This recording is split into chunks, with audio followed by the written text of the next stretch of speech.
So last time pinag-usapan natin yung data o yung mga numero na may kinalaman sa levels plan ngayong 2025. Ngayon naman specifically pag-uusapan natin kung ano yung mga programs o kung ano yung mga magbabago sa iba't ibang programa.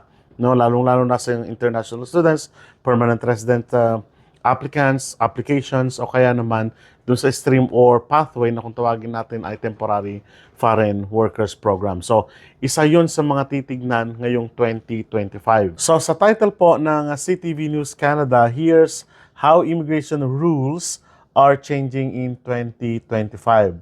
Ang sabi po nila dito, Canada's federal government is changing course on immigration with a wave of tighter caps on newcomers and new rules for permanent and non-permanent residents.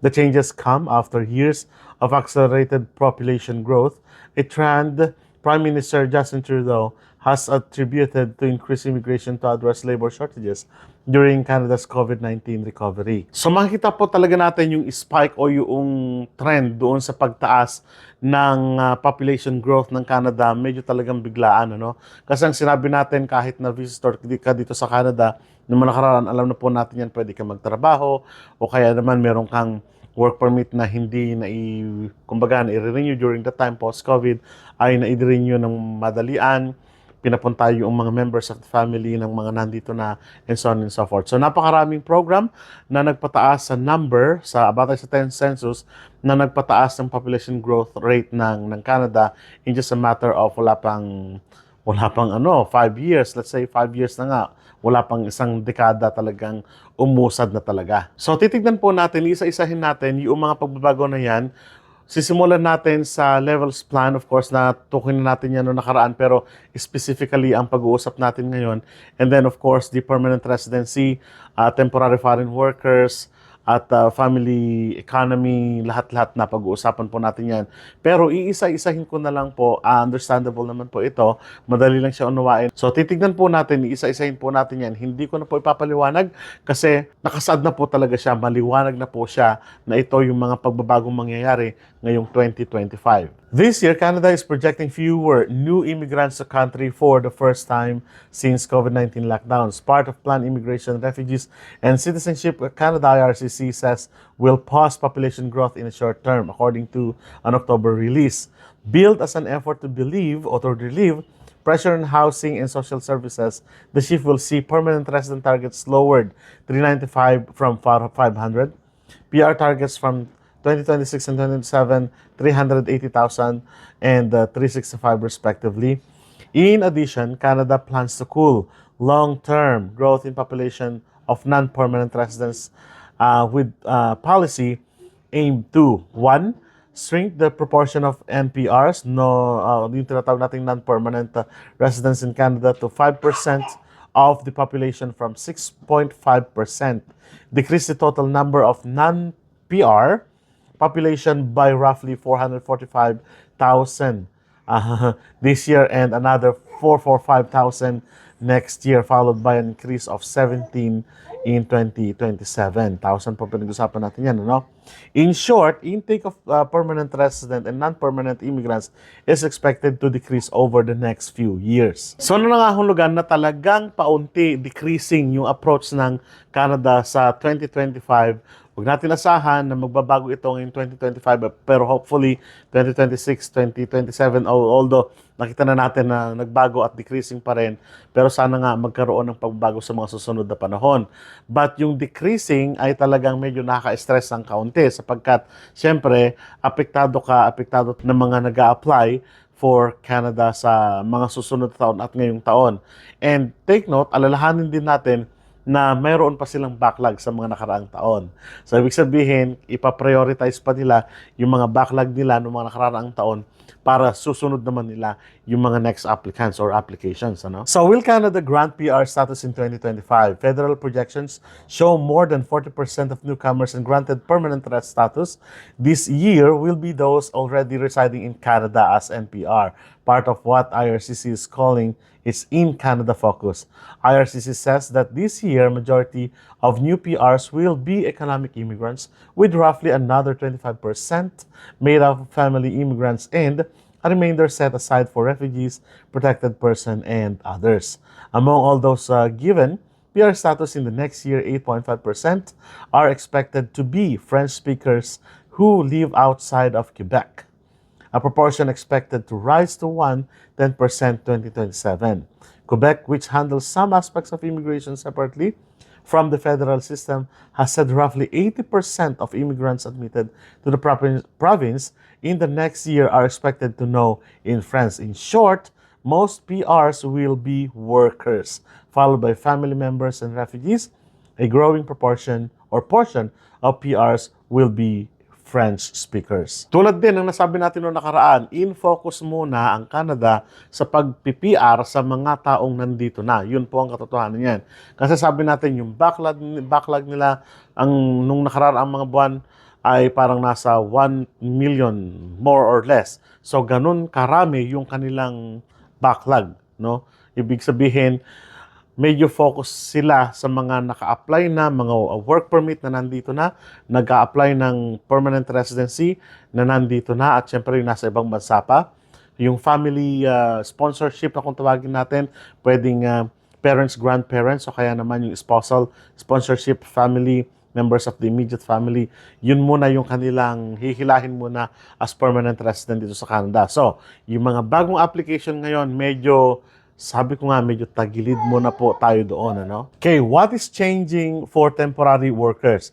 So, dito na lang po tayo sa new rules. So, number 1 po dito, spouses of international master's students will only be eligible for work permits if the student program is 16 months or longer. Ibig sabihin po nito, nasa more than 1 year or longer yung master's program. Master's pa, hindi pa degree, no? So, medyo talagang kung ikaw ay nasa programang ganito, medyo maninibago at malaking pagbabago ito talaga sa mga international students natin, ano?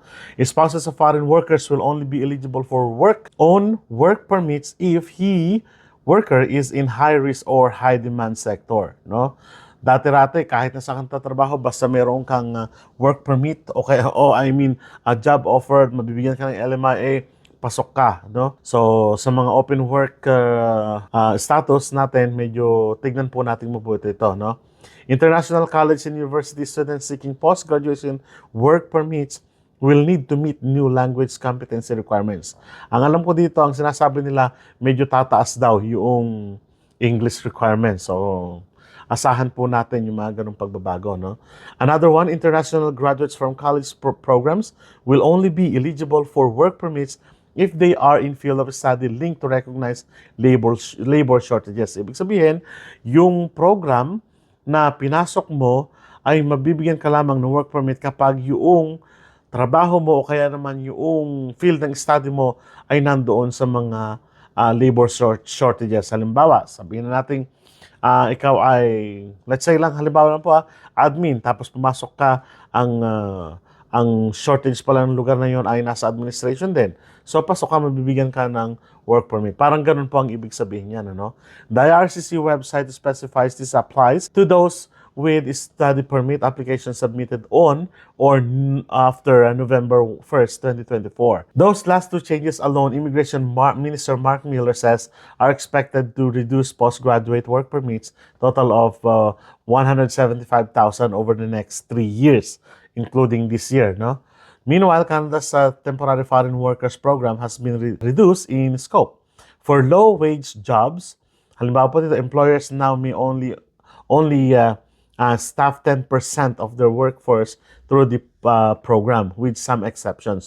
And the next one, new low-wage temporary foreign workers applications will only be accepted in regions where there is less than 6% of unemployment, also with some exceptions. So ito na yung pinag-usapan natin. Kapag higher yung unemployment nyo sa 6%, hindi po sila mag-i-issue ng LMIA. So low-wage temporary foreign workers, jobs will now last a maximum of 1 year, down from 2 years. So, medyo nakakalungkot yun, ano? Medyo yung mga nasa temporary foreign workers natin, instead na, 2 years ako dati, pero ngayon, pag na-renew na, ay 1 year na lang. The minimum pay for worker in the high wage stream has increased to the provincial to territorial median wage plus 20%. Previously, the minimum was equal to median wage in the region of work. So the government also says it plans to continue cracking down on abuse of the TFW program, citing a year-to-year increase of 36% in fines issued during 2023-2024 fiscal year. In short, requirements for work permits are getting more strict, especially for those in the temporary foreign workers program. So nangangahulugan na medyo tinatrack ang temporary foreign workers program ngayon dahil nga sa dami pa rin ng mga application na pending na maging PR. Kumbaga, yung PR naman, yung in-focus nila, kumbaga. No? So, ibig sabihin nito, na kapag nasa ganitong program tayo, temporary foreign workers program, hindi tayo pasok doon sa mga qualifications o kaya naman hindi tayo pasok doon sa talagang hinihingi 100% ng CIC, medyo sabi ko nga tagilid pa rin tayo doon. Pero kung halimbawa, let's say, ang binigay kong sample sa inyo, wala kayo sa lugar na 6% pataas, pababa kayo doon sa natawag nating unemployment rate, halimbawa, no? So, pwede kayo ngayon na umapply doon, lalong-lalo na kung alam ninyo na talagang pasok yung qualifications niyo to apply and fitted kayo for work.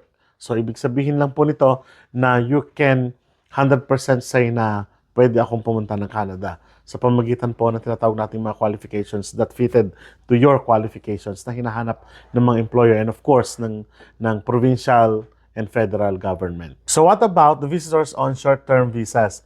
In November, IRCC announced the 10-year multiple entry would no longer be a standard document for visitors to Canada. Previously, visas allowing visitors to repeatedly come and go from the country over the course of 10-year period were issued routinely. But according to the latest updates from the federal government, the length and flexibility of those permits will now be determined by visa officers on a case-to-case basis. As well, following the IRCC's calls, bad actors misusing policy to deceive prospective foreign workers, visitors are no longer allowed to apply directly from work permits while already staying in the country. So, ibig sabihin, tapos na po ngayon yung post-pandemic program na pwede kayong makumuha ng work permit kapag kayo ay visitor's visa. A pandemic era policy allowing permit applications in those circumstances brought forth to account to or for difficulties entering and leaving Canada amid lockdown measures was set to end this February but was cancelled early last August. In short, visas allowing more than one visit to Canada will now be issued on discretionary basis and their length will also vary. Visitors now must leave Canada before applying for a work permit. So, ibig sabihin, babalik tayo doon sa dati naman talagang ganito na kapag bago ka ma-issuehan ng work permit at bago ka magkaroon ng work permit status o kahit na ano pa mang status, kailangan, except for visitor's visa, no, kailangan na lumabas ka ng bansa and then i-process yung papers mo sa labas ng Canada and then come back. Parang ganun po ang gustong mangyari. So, ibinalik lang po. Hindi ito bago, no? Luma na ito, na matagal na ito na programa ng Canada na kapag gusto mong trabaho, labas ka muna, process the papers sa mga embahada, sa online, whatever, and then come back and then work. Ganun po ang ibig sabihin yan. So, ano ang impact nito sa Government of Canada? Well, inilagay nila yung ganitong mga programa sa kasalukuyan. Therefore, inaasahan nila na magkakaroon ng magandang resulta, no? Na kahit na bababa yung percentage ng tinatawag nating population, but in the long run, pagkatapos ng 2025, 2026, 27, unti-unti na lang ibabalik yung increasing parang program ng population ng Canada. So, ganun po ang ibig sabihin yan. Ano? At tinitignan nila na isasaayos nga yung iba't ibang programa para nang sa ganun, katulad ng visitor's visa to work permit, something like that, isasaayos din yon. Ano naman ang impact sa iyo nito? Siyempre, medyo, kung titignan natin, medyo parang naka-stress naman yan. Pero hindi rin po. Sabi ko nga, hindi rin substantial yung pagbaba ng bilang ng tao na kanilang tinanggal. Hindi naman talagang malaking-malaki, no? Pero kung titignan kasi natin, talagang lumiit. But it doesn't mean na hindi na sila kukuha ng mga workers na gusto nilang i-invite dito sa Canada, no?